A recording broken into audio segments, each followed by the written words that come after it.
Why do we want women to hate other women? It's very simple. Because a woman who can't trust other women is left with only one source of validation: men.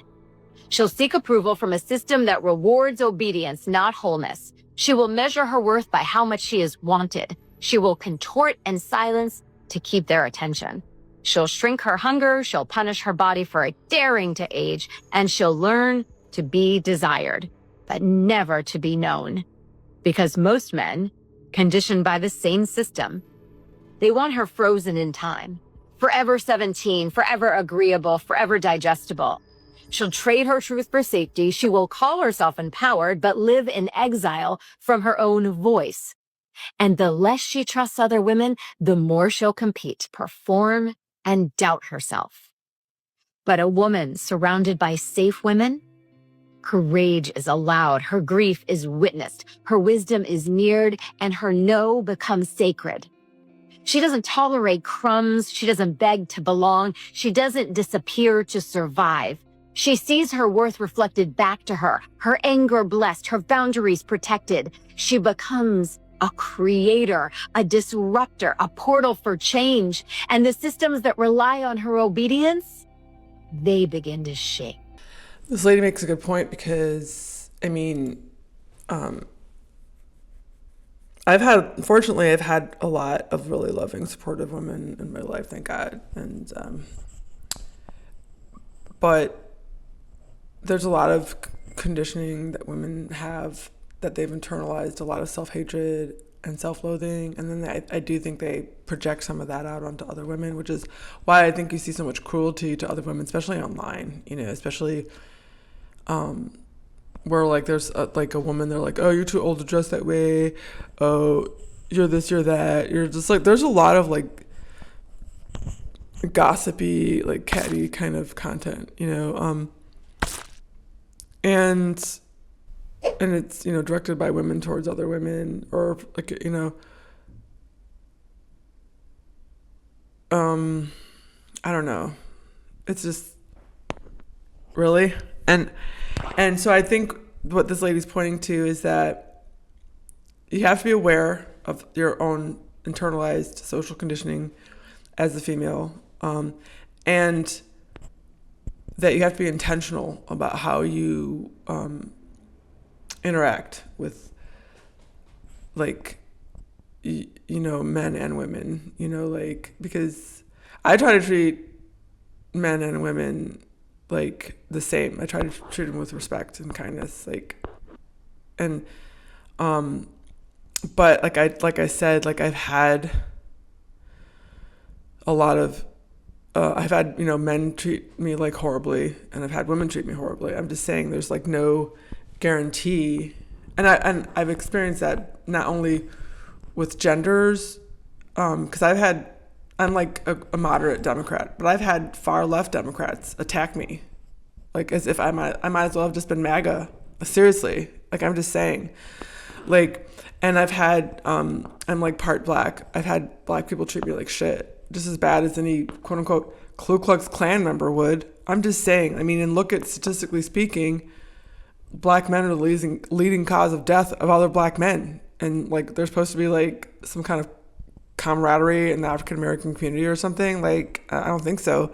Just look at historically throughout history, the way white people have treated white people, the way black people have treated black people, the way women have treated women. There's no guarantee that just because you're of the same gender or race or anything, or even religion for that matter, that you're going to treat each other well. You have to be intentional about how you treat others and conscientiously go about that, because just because you toe some similar party line or gender line or race line or religious line does not mean that you're going to be a nice person to other people. I'm just saying. So I just think you have to be kind of intentional and conscientious and be aware of your own conditioning that would try to suppress or limit someone else, or your own tendency to want to gossip. What are you getting out of that? Does it really help you in the long run? Being mean to other people and pointing out, I don't know, I'm just saying, because I've just seen that a lot, where what Women will be nice in your face, but talk behind your back. But that can, I've just seen that even regionally. Like, I just noticed that, like, I'm in Illinois. Illinois is more Midwest. But when I was briefly in California, they're all like smiling in your face, but they're just cold-blooded. But here, everyone's got resting bitch face in Midwest, and like especially in Illinois and like Chicago area, but they got your back. I'm just saying, so it's like things are like just, I don't know. So I'm going back to the evil queen. But anyway, Phyllis Chesler wrote a book, Women's Inhumanity to Women, and it was very, very poignant. I feel like a necessary book because she addresses the fact that women are just as cruel to other women, and sometimes not even just socially destructive ways, but literally physically. So she writes, I began the research for Women's Inhumanity to Women right after another woman sabotaged me in a way that was to have lasting consequences. She was a friend and a colleague, and I had not seen it coming. When I finally picked myself up off the floor, I began asking other women whether anything like this had ever happened to them. The floodgates of memory, both theirs and mine, opened up to reveal worlds of previously unspoken pain. The routine but unacknowledged betrayals are so traumatic because women rely mainly upon one another for intimate emotional friendship. I worked on this subject for many years, but chose not to publish anything for 2 decades, not only because of my own conflict between betrayal and dependence, but for several other reasons as well. For one thing, some feminist leaders were afraid that my publishing a book that showed women in a bad light, even if it were the truth, would be used against women. I thought they had a point, but that they themselves were also afraid of this particular truth. Despite an epidemic of feminists bad-mouthing and purging one another, feminists were also befriending and supporting one another in new and inspiring ways. However, my subject was seen as challenging the politically correct view that women are morally superior to and more peaceful than men, that all women are sisters, and that sisterhood is powerful. Indirect aggression is characterized by a clique of relatively powerless compared with their male counterparts, girls or women who exert power indirectly by bullying, gossiping about, slandering, and shaming one girl or woman so that she will be shunned by her female intimates, thrown out of her college sorority, perhaps fired from her job, divorced by her husband, dropped from the A-list of partygoers. Leads her to being ostracized by her female friends and peers, a punishment that girls and women experience as being put into solitary confinement or as a social death. Yes, of course, boys and men also gossip and bully, but one another as well as girls and women. However, with some exceptions, boys and men usually don't take it as hard or as personally as their female counterparts do. There's nothing indirect about female aggression in the third world. Earlier in the 20th century, anthropologists began documenting the dangerous and often deadly third world rivalries that took place between co-wives, between wives and concubines, mother-in-laws and daughters-in-laws, and so on. By the late 20th century, human rights activists, academics, and journalists added to this work. We learned that women, like men, felt loyalty not to other women, but rather to their own race, ethnicity, tribe, class. Thus, the Western feminists' view that women were more peaceful or more compassionate than men would not pass muster with the female inmates of Auschwitz. Mainly Jews, gypsies, and politicals who were tormented and guarded by women who did far more than just follow orders, or with the German, Polish, and Austrian Jews whose female neighbors envied them and coveted their apartments, clothing, and furniture, and who happily turned them over to the Gestapo, or with black African girls and women of Darfur whose brutal and public gang rapes by ethnic Arab Muslims were accompanied by the rapists' women cheering them on while the presumably gentler sex hurled racist insults at the rape victims. The Tutsi women of Rwanda, who also experienced public gang rapes, mutilation, massacres, and genocide at the hands of both Hutu and women and men. These would not necessarily view all women as their sisters. This book goes in depth into the cruelty and atrocities women commit to other women, not even just socially, but just literally physically, you know, I mean, so I think this whole idea that women are just more compassionate and stuff, I mean, doesn't always hold true. I would have to say in some cases, yes. But there's some cases where men are way more compassionate than women. I'm just saying. It's just not, doesn't go across the board like that. But yeah, this topic you could probably go on forever and ever, but we see so many examples of women just being mean to other women. And I think as individuals, again, we have to gain more awareness around it, about our own conditioning as women, and be intentional about how we interact to not continually perpetuate the limiting and negative stereotypes we have about ourselves as women and about other women as women. Because I feel like we're too hypocritical if we rag on dudes and the crazy shit they do when we do it to ourselves. I'm just saying. We are going to overthrow the reign of men using our female power. And a lot of women, I think, have just basically been like, hang on a second. Do I want that, actually? I mean, women at the time didn't want that. Feminism was always a marginal movement back when it began, and all the way through sort of like until the 60s. And even then, in the 80s, 90s, and 2000s, very few women would call themselves feminists, even though when polled, most women would say, yeah, I think that men and women should basically be treated the same and equally in society. Women should be able to work, own property, blah, blah, blah, that sort of stuff. And yet they still wouldn't call themselves feminists, because feminist was very clearly a term that was designated to just mean man-hater, basically.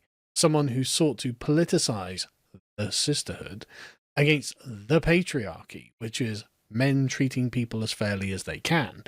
And this is something that I think a lot of women are actually starting to realize, yeah, I think this was actually a mistake. I think actually there is no sisterhood. I think actually a lot of feminism might actually be boiled down to intrasexual competition by ugly women against attractive women. This is just frumpy old maids, just very annoyed at beautiful young women that they're getting the attention. And actually, if we can level everything, bring about equality, then the frumpy old maids won't feel so bad and insecure about themselves. Well, this guy, I agree with him that the sisterhood is questionable, seriously. But the theory that it's like intersexual competition, frumpy old women, it's like, I don't agree with that, because there's too many beautiful, quote unquote, feminists, like too many young, beautiful women that are feminists that would kind of derail this theory, you know. I think just women just want to be just treated well, like, you know, do unto others as you would have done unto yourself. Like, just, you know, I don't think men would particularly care to be treated the way that it's expected that some women, or that women can be treated. You know, I doubt the men in these countries where women have to wear the hijab and like are killed in honor killings, I doubt they'd want to be treated the way they treat women. I just doubt it. I'm just saying, you know, people just, I think, want to be treated well, like whether they're male or female, you know.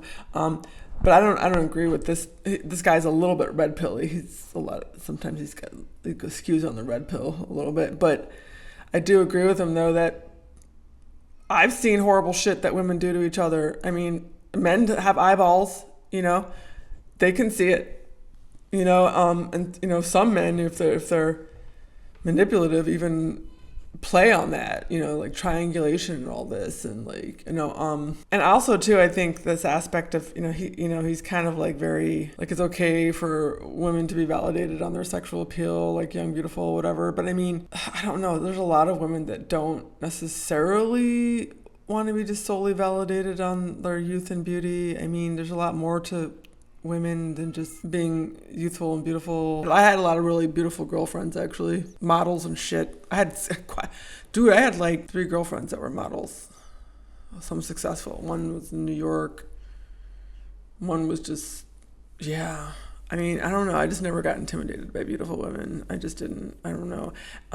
Knowing women that were stunning and stuff, and the stuff that they would have to deal with, seeing how men would treat them, like, I'm just saying, like, it wasn't like this big, it's not as much of a flex as we think. Because, like, we see so many beautiful women that are just not treated well. Like, the best that they get is a man ogling them, you know?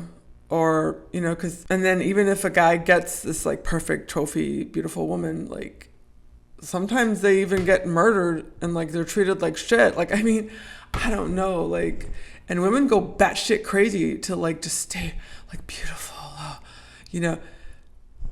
They get all this plastic surgery and all this stuff, and all these women doing all this stuff, comparing themselves to women online, and, like, there's all these, like, you know, beautiful OnlyFans models and beautiful whatever, but they're just seen as, like, objects to be used, and just, I don't know, like, I don't really feel like I don't know. I mean, our culture places so much value on physical appearance, and I thought my ex was hot, but there's some women that, like my sister, she wouldn't have been into him. He had long hair. He was like, he kind of had like a Rico Suave kind of effect. You know, she's not into that kind of dude. So someone wouldn't even have found him attractive. But I'm just saying, like, I found him attractive. So and they always say beauty's in the eye of the beholder. To some extent, that's really true. There are some people that, for whatever odd reason, they'll find someone really attractive, and someone else is like, eh. Like for me, like, say, for example, like, everyone's like, oh, Brad Pitt, he's so handsome. It's like, you know, and I can objectively look at him and be like, oh, that's an attractive man, but I've got no sexual attraction to him whatsoever, you know, but I can objectively say that's an attractive man. But there's other actors, you know, like, the guy that was in Dracula Untold, I forget his name. He's gay, though, unfortunately, but that man, I'm disappointed that man is homosexual. Oh my God. So sexy. And, like, I would want a man like that. Like, yummy yum-yums. Give me one of those. I want one. Give me one. But, like, of course, in his case, it's got to be, like, homosexual. Like, ugh. Someone else might look at this guy and be like, you know. But for me, I want one. I just want a straight one. Give me a straight one, please.